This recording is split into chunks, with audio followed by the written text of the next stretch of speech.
In the lands between, the Frenzied Flame is far less present than the Greater Veil, but it certainly does have an influence on the lands between. While the Greater Veil establishes law and order, the Frenzied Flame is all about chaos and madness. Though the two outer gods seems to be connected. The Greater Veil uses the two fingers to spread its veil, while the Frenzied Flame has the three fingers. Together, that makes a full hand of 5 fingers. Due to this commonality, a widely believed theory is that the Greater Veil and Frenzied Flame were once one outer god that is split into two. This would be long before either of these outer gods came to the lands between. Hyetta has a quote that hints that this theory could be true, as she says, "All that there is came from the one great." In terms of when the Frenzied Flame came to the lands between, there is one item description that talks about this. The incantation Howl of Shabriri says that the sickness of the flame of frenzy began with Shabriri, the most rivaled man in all history. It is believed that Shabriri could have been the first person to be influenced by the Frenzied Flame. The talisman called Shabriri Vow mentions that Shabriri was a man whose eyes were gouged out, and the Frenzied Flame injured his eyes. Since then, Shabriri has been a spreader of the Frenzied Flame's influence. He does this even after death, as he can manifest in corpses such as Yora's. So Shabriri is terrible. He makes a puppet out of you for his own desires. He wants chaos, and if you obey him, you will turn into chaos. In ours, the most magnificent place in all history becomes history.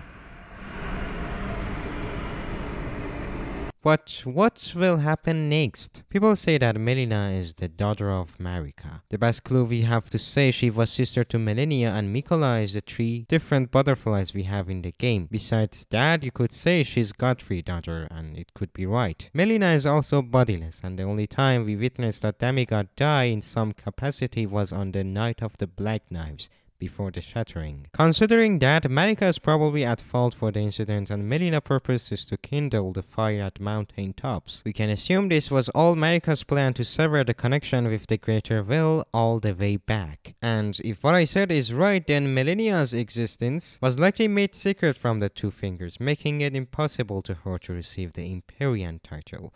But there is another theory about her that says she's not Marika's daughter. Actually, she was Marika's rival, the Gloam-Eyed Queen. We know that Malikov defeated the Gloam-Eyed Queen, sealed away the Sand Diff, and thus the goddess-slaying power of the Black Flame. But just who was the Gloam-Eyed Queen? Have a look at the sacred sword wielded by the Elden Beast, manifestation of the Greater Veil. Now have a look at the Goddess Slayer's great sword, owned by the Dusk-Eyed Queen herself. Despite their differences, the spirals betray a shared motif. The description of the weapon states, "Sacred sword of the Dusk-Eyed Queen who controlled the Goddess Queen's apostles before her defeat at the hand of Malikov." The weapon is referred to as a sacred sword, just like the sacred relic sword. Additionally, the sword itself is the source of the Black Flames in their eternity. This is no ordinary sword by a long stretch. The description of Black Flame's protection reads, "The apostles were all embraced by the Gloam-Eyed Queen, and the Black Flames was their armor within." Therefore, I think it's not a fact, it's a theory, but I think that the Gloam-Eyed Queen was in fact being akin to the Elden Beast, the manifestation of a Greater Veil, not just a mere person. When Malikov defeated the Gloam-Eyed Queen and sealed away the Sand Diff, the Black Flame lost its goddess-slaying attributes. The Gloam-Eyed Queen therefore lost part of what made her a whole embodiment of that veil. In the frenzy ending, after we defeated Malikov and the Sand Diff is set free once again, we see Melina with a new appearance. The Gloam-Eyed Queen is referred to as the Dusk-Eyed Queen in other descriptions, and Melina's eyes fit both of those descriptions quite well. Her second eye seal has disappeared and the eye is open again,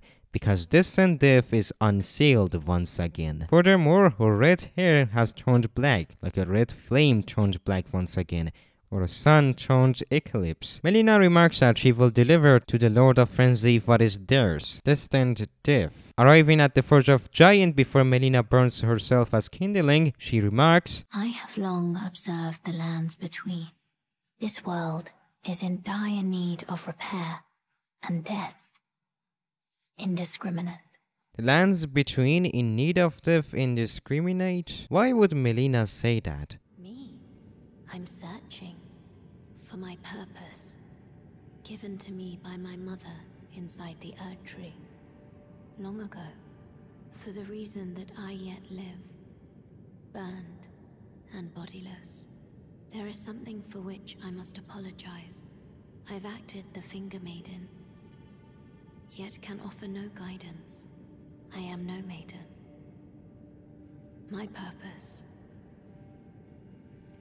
was long ago lost. When we, the player, become lords and impose a new order upon the lands between, we have several choices we can make. The Age of the Golden Order, therefore, is succeeded by something entirely different. There is only one thing that remains constant. The Earth Tree yet stands. Preceding the Golden Order was the Order of the Eclipse, of which the Gloom-Eyed Queen was the embodiment. As we know, in order to gain adherence to the Earth Tree, we first need to burn it in its eternity. Marika did just that, and Malikov defeated the Queen within the Earth Tree, just like we defeated the Elden Beast and started a new order. Marika then started the Age of the Golden Order. This is how the Melina we know was born, by Marika within the Earth Tree, and is born and bodiless. Born by the act of burning the Earth Tree, and bodiless because the Gloom-Eyed Queen was removed from the Earth Tree, no longer housing the previous order, therefore becoming nothing but a spectre. But what happened to Melina after that? It became evident that she is searching for purpose even as she meets the player. She is only half of what she used to be. Only one of her eyes is yet open. The description of the Eclipse shortly states, a storied sword and treasure of Castle Soul that depicts an eclipse sun drained of color. One of the legendary armaments. In Soul, the sight of an eclipse inspired a dreadful awe, preventing an onlooker from averting his gaze. The eclipse shuttle also can be imbued with the power of the Black Flame. Evidently, the eclipse is a sign of the Black Flame itself,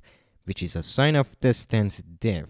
Or is it? What if an eclipse is not sign of death, but of birth and death at once, creating a cycle of rebirth? Marika feared death and wanted it sealed away, creating undying gods and demigods, the other half of the existence order of the eclipse. However, that of birth had to remain, therefore only half of the eclipse, the half presenting death and death, was sealed away by Malikov. The spirit in Soul laments the fact they were unable to cause an eclipse for Mikola in order to save the soul of his comrade. This may refer to Godwin, who lost his soul in his assassination but not his body. If his soul is already dead, how could it possibly be saved? Only by cycle of rebirth for gods and demigods, of which an eclipse then is the sign of, or which in full would allow Godwin's body to follow, completing his death. And here lies the proof in the pudding. Why would an eclipse not be achievable if the residents of Soul evidently were more than familiar with the site based on description of the eclipse shuttle? Because this and death had been sealed away. So here's where Ronnie comes into play.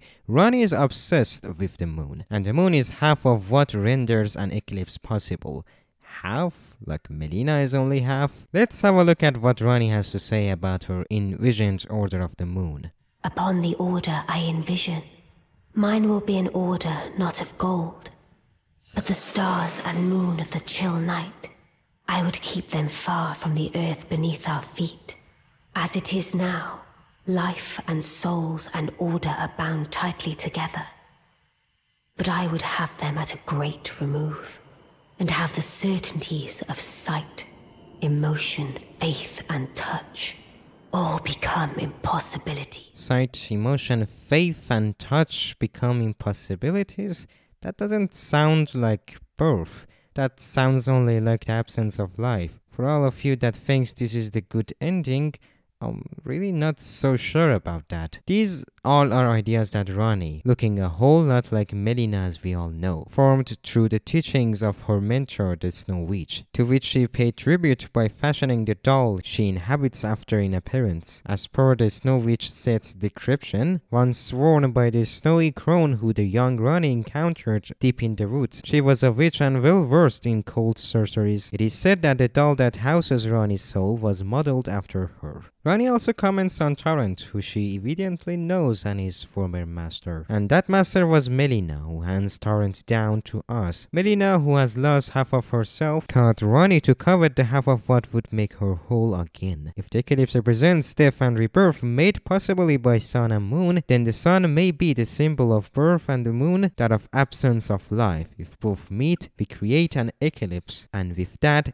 distant death. And so, while Melina seeks to create a new order that allows for a cycle of rebirth, achieved simply by us unleashing the great rune from Malekith once again, Ranni came to seek only the half that had been sealed away. The reason Melina opposes the Flame of Frenzy ending and is shown to us in her complete form in only that one is that it permits neither birth or life, devouring just everything. Therefore, it is the only ending in which her purpose as the Glowmite Queen, embodiment of the previous Order of the Eclipse, is not fulfilled. But maybe chaos is the only solution to fix this world. We know that Melina, or Glowmite Queen, doesn't want to allow the gods to interfere in this land, and the cycle of life and death will return to the lands again. And if this issue is properly addressed, even though it's not very big and ambitious, it can be considered the best ending of the game. Because in this ending, no one gains power, and the only thing that benefits is lands between. The thing that benefits is good. Melina has now become Glowmite Queen and has regained her power,